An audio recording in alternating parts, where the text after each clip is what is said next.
Hi vinyl community, John again. Part 2 of my recent vinyl finds, all the vinyl finds that I've had since the beginning of 2015. Before I go further into that, I just want to do a call out to Ben Costello. He did a video recently on Japan, really very good, excellent video. Ben, really enjoyed that. I wrote to you afterwards about a record that you may have heard, and I don't think you had, so I thought I'd show this now.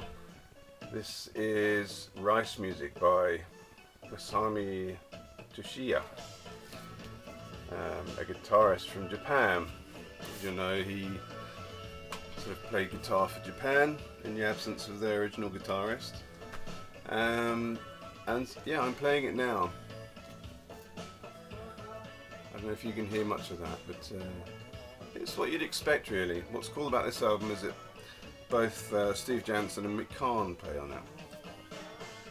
So it's almost like, you know, what you'd expect Japan B-side to sound like, I guess. He also guest played on this album, Arcadia, like a Duran Duran side project. This is a really good record, a bit more commercial than Japan perhaps, but still, it's a good record anyway. Okay, so now I'm going to go through some of the records that I've picked up this year. No particular order. This is Tanks by T-Rex. Nice record, a nice henna sleeve with a tank on it. I used to be a huge T-Rex fan, but to be honest with you, I think the latter stuff is, you know, I can take it or leave it. Donovan, Universal Soldier, lovely record this is. I really like Donovan. Seen very few people talk about him on the BC though, so I recommend checking him out. This is an album by Focus.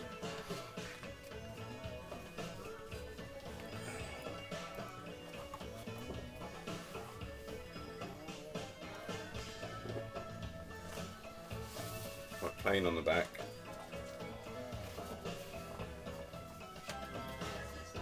So it's a live album called At the Rainbow. Another record by Focus.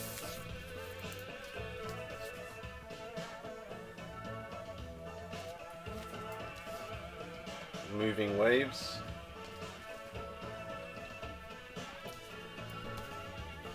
Progressive rock. They're from the Netherlands. This was quite a nice little find I had once in the UK in a charity shop. U2, Actung Baby. I'm not a huge U2 fan. I kind of got this really to sort of complete my collection. It's, yeah, one of those, you know, early 90s vinyls. There aren't many of those because I guess most people would have bought that on CD perhaps. Picked up this more recently, Stevie Wonder. This is a great record. Hotter Than July. Really great condition. Happy to have this. It's got the track on it, Happy Birthday,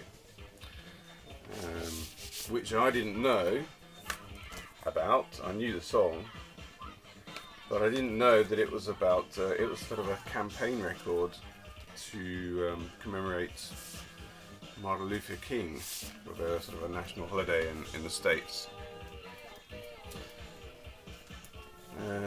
There Goes Rhymin' Simon. Not such an uncommon record, so a lot of people show this one off. Three Dog Night. This one's a little bit beat up.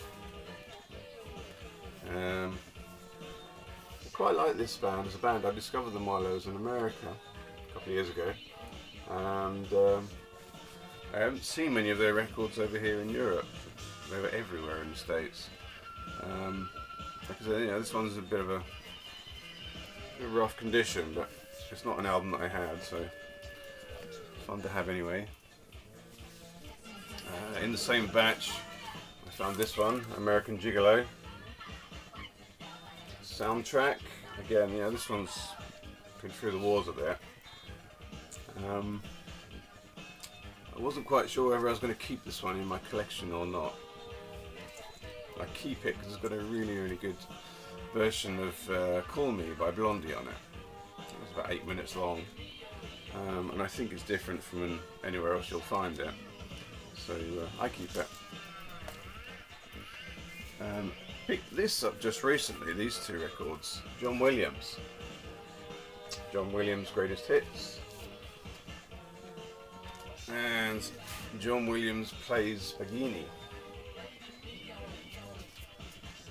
Now, I really didn't know who this guy was before, but I picked them up, and I like guitar music just as much as the next person. But these are, you know, sort of classical guitar.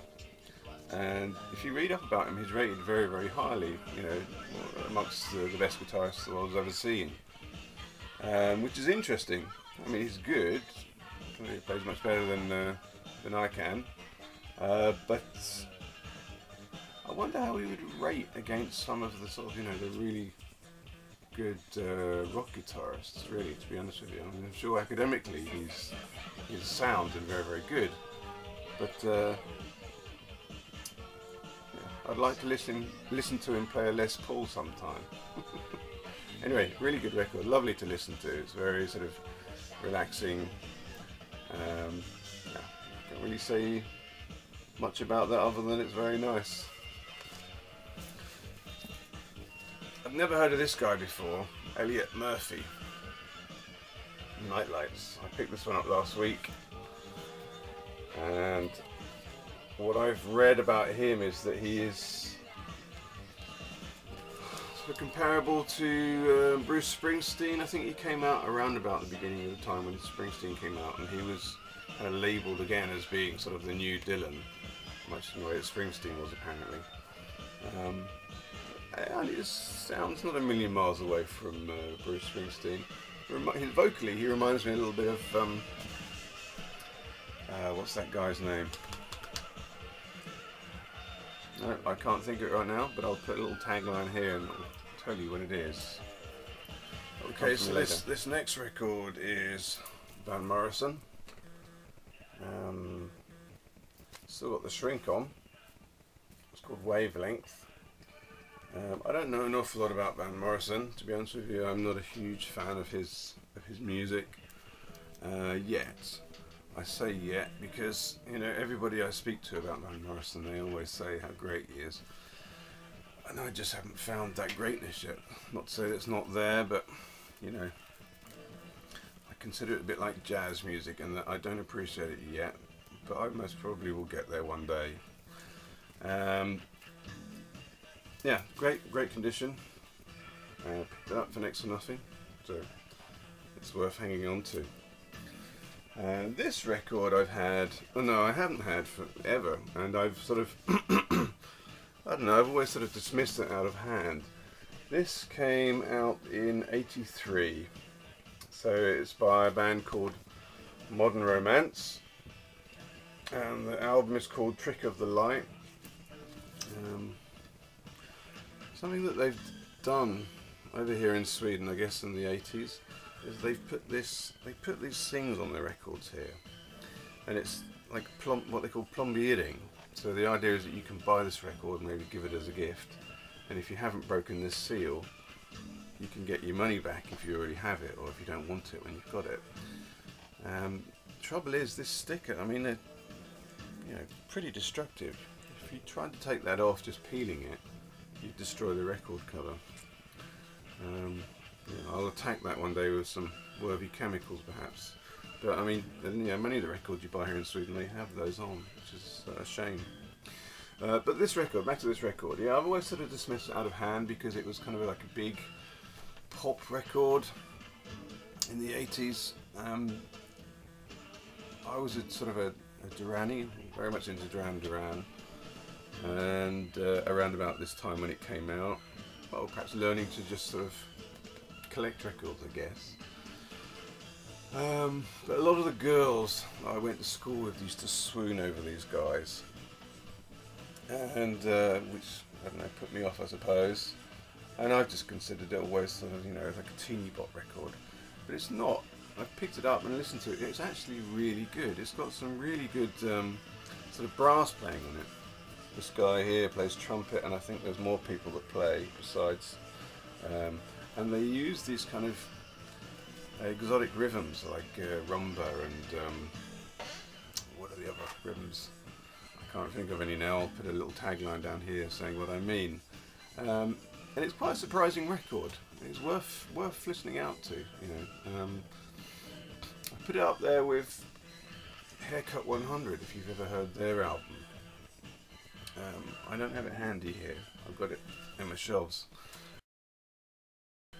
In that it came out around about the same time, and sort of it does explore new territory that isn't necessarily traditional sort of pop music. Great to listen to in sort of retrospect. Listen to it now, enjoy it much more than perhaps I would have enjoyed it when it came out. Anyway, so that's that. And then an unusual find. I've never heard of this band before. It's called The Main Attraction, and the album is called And Now. They look a little bit like, visually, they look a little bit like The Seekers. In fact, that's who I thought it was when I first found it. It's an old record. This is an original pressing of this album, and it's in really great condition. It's on Tower. I'll give you the label. And I think it came out in '67. So it's what you'd call sort of, you know, 60s pop music kind of thing. A bit like the Seekers, I guess. Sound a little bit like the Mamas and Papas as well. But surprisingly, there's little or nothing to find out about them online. Very little, anyway. So I don't really know much about them. Interesting record to have, and I keep it purely because, yeah, it's in great condition. It's the sort of thing that I will turn to one day when I want to hear this type of pop music. But, okay, well, that's all the records I've got to show for this first half of 2015. Coming up to midsummer. This is a big celebration here in Sweden. And so I guess I'll set the clock again for the second half of 2015, and maybe sometime closer towards the end of the year I'll show you what I've picked up in that time too. Okay, thank you very much for watching my video. Bye.